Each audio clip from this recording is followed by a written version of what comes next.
আসসালামু আলাইকুম সবাইকে স্বাগত জানাচ্ছি আরও একটি নতুন রেসিপি দেখার জন্য। আর আজ তৈরি করব একটা ভেজিটেবল স্যুপ। এটা কোনো রেস্টুরেন্টের মতো না বা কারো রেসিপি ফলো করেও না, এটা আমার নিজস্ব রেসিপি। আমি এভাবেই মাঝে মাঝে স্যুপ রান্না করে খাই। এটা খুবই হেলদি, যারা ডায়েট করছেন তারা কিন্তু এই রেসিপিটা ফলো করতে পারেন। তাহলে চলুন ভেজিটেবল স্যুপ রান্নার প্রস্তুত প্রণালী দেখে নিই। এখানে আমি প্রায় 1 কাপ পরিমাণ গাজর পাতলা করে কেটে নিয়েছি। এরপর পাতলা করে কেটে নিয়েছি পেঁপে আর ফুলকপি একদম ছোট করে কেটে নিয়েছি। আর একটা বড় সাইজের পেঁয়াজ এভাবে আমি 4 টুকরো করে ছাড়িয়ে নিয়েছি। সবগুলো সবজি আমি একটা প্যানের মধ্যে দিয়ে দিচ্ছি। আর আমি এই সবজিগুলো ব্যবহার করেছি আমার পছন্দ মতো। আপনি যে সবজিগুলো খেতে পছন্দ করেন সেগুলোই অ্যাড করবেন। এরপর দিয়ে দিচ্ছি 1.5 কাপ পরিমাণ বাঁধাকপি, এগুলো আমি 4 কোনা করে কেটে নিয়েছি। এরপর দিয়ে দিচ্ছি 5 কাপ পরিমাণ পানি।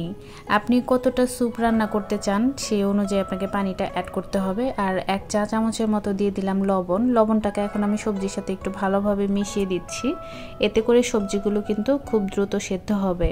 আরও একটা কথা বলে রাখা ভালো, আপনি স্যুপটা রান্না করার জন্য যে সবজিগুলো ব্যবহার করবেন চেষ্টা করবেন সবগুলো সবজি একই সময়ে সেদ্ধ হবে এই ধরনের সবজিগুলো ব্যবহার করতে। এতে করে কিন্তু কোনো সবজি অতিরিক্ত সেদ্ধ হবে না বা কোনো সবজি কাঁচাও থাকবে না। সবজিতে পানি দেওয়ার পর মনে হয়েছিল পানিটা কম, এখন দেখেন এটা কিন্তু ফুটতে শুরু করেছে আর সবজিগুলো একটু নেতিয়ে যাচ্ছে। পানিটা পরিমাণ মতো আছে, বোঝা যাচ্ছে। এটা খুব ভালো মতো ফুটে উঠেছে, সবজিটা সেদ্ধ হতে থাক। এখন আমি পরবর্তী উপকরণগুলো রেডি করে নিচ্ছি। এখন একটা বাটিতে প্রায় 1 কাপ পরিমাণ নর্মাল পানি নিয়েছি আর এর মধ্যে দিয়ে দিচ্ছি Maggi healthy soup corn with chicken flavour. সম্পূর্ণ প্যাকেটটাই দিয়েছি। এখন একটা চামচ দিয়ে খুব ভালো মতো এটাকে মিশিয়ে দিতে হবে। এই পাউডার স্যুপটা কখনোই আপনারা সেদ্ধ গরম সবজির মধ্যে ঢালবেন না, এতে করে হয়তো বা এটা ভালো মতো মেশানো যাবে না বা দলা হয়ে যেতে পারে। এখন আমি সবজিগুলো নেড়ে তুলে একটু চেক করে দেখব এটা সেদ্ধ হয়েছে কিনা। এ পর্যায়ে কিন্তু পুরোপুরি সেদ্ধ করা যাবে না, কারণ হচ্ছে আমি যে পাউডার স্যুপটা ব্যবহার করব সেটাও কিন্তু প্রায় 3-4 মিনিটের মতো সময় নিয়ে রান্না করতে হবে। সবজিগুলোকে আমি ঘড়ি ধরে 5 মিনিট মিডিয়াম আঁচে রান্না করে নিয়েছি। এখন এর মধ্যে যে প্যাকেট স্যুপটা গুলে রেখেছিলাম সেটা সম্পূর্ণটাই দিয়ে দিলাম আর দেওয়ার সাথে সাথেই নেড়ে এভাবে মিশিয়ে দিচ্ছি। আর মিডিয়াম আঁচে রান্না করে নেব 3 মিনিটের জন্য। আমি স্যুপটা নেড়ে মিশিয়ে দিয়েছি। এখন এর মধ্যে দিয়ে দিচ্ছি প্রায় 1.5 টেবিল চামচ পরিমাণ চিলি সস। আমি যেহেতু এখানে ঝালের জন্য মরিচ ব্যবহার করছি না, তাই 1.5 টেবিল চামচ ব্যবহার করেছি। এরপর দিয়েছি 1 টেবিল চামচ পরিমাণ টমেটো কেচাপ আর কাঁচামরিচ দিয়ে দিচ্ছি 4-5টা, এতে সুন্দর একটা ঘ্রাণ আসবে। আমি মরিচের মাথাটা একটু কেটে দিয়েছি, এ থেকে কিন্তু ঝাল বের হবে না। আপনারা যদি ঝাল খেতে চান তাহলে মরিচগুলোকে ফালি করে কেটে দিতে পারেন। সসগুলো আমি খুব ভালো মতো মিশিয়ে দিয়েছি। আমি যে পরিমাণ সবজি এবং পানি ব্যবহার করেছি এতে করে কিন্তু স্যুপটা বেশ পাতলা রয়েছে, তাই আমি 1 টেবিল চামচ পরিমাণ কর্নফ্লাওয়ার সামান্য একটু পানিতে গুলে দিয়ে দিচ্ছি।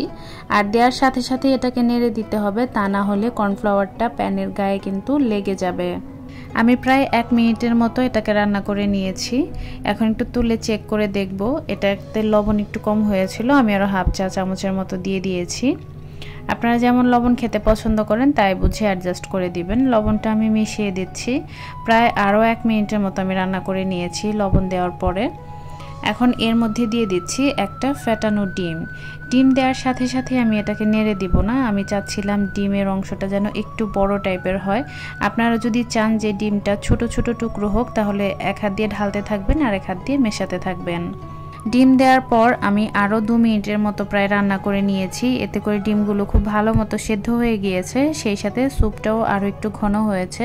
কেউ যদি চান ডিম খুব বেশি সেদ্ধ করবেন না, তাহলে স্যুপটা পারফেক্টলি যখন রান্না হয়ে যাবে ঠিক তখন ডিমটা দিয়ে প্রায় 30 সেকেন্ড বা 1 মিনিটের মতো রান্না করে নেবেন। আমার স্যুপটা পারফেক্টলি হয়েছে, যে যেমনটা পাতলা বা ঘন খেতে চান তাই বুঝে রান্না করে নামিয়ে ফেলবেন। আমি এটাকে চুলা থেকে নামিয়ে নিয়েছি, এখন তুলে দেখাচ্ছি। দেখেন এটা কিন্তু একেবারেও পাতলা না, আবার একেবারেও ঘন হয়নি, এখন পুরোপুরি গরম অবস্থায় আছে। আমি অন্য একটা বাটিতে এটাকে সার্ভ করে দিচ্ছি। শীতের দিনে এই মজাদার সবজি দিয়ে এই স্যুপটা কতটা মজার একবারের জন্য হলেও ট্রাই করার অনুরোধ করছি। আর খাওয়ার আগে আরও একটু টেস্টের জন্য আপনারা চাইলে একটু লেবুর রস অ্যাড করে দিতে পারেন। আশা করছি রেসিপিটি সবার কাছেই সহজ ও ভালো লেগেছে। বাসায় অবশ্যই ট্রাই করবেন, আর কেমন হয় কমেন্টে কিন্তু অবশ্যই জানাবেন। সবাই ভালো থাকবেন, আমাদের জন্য দোয়া করবেন। দেখা হবে নতুন কোনো রেসিপি নিয়ে পরবর্তী ভিডিওতে। আজ এখানেই বিদায় নিচ্ছি। আল্লাহ হাফেজ।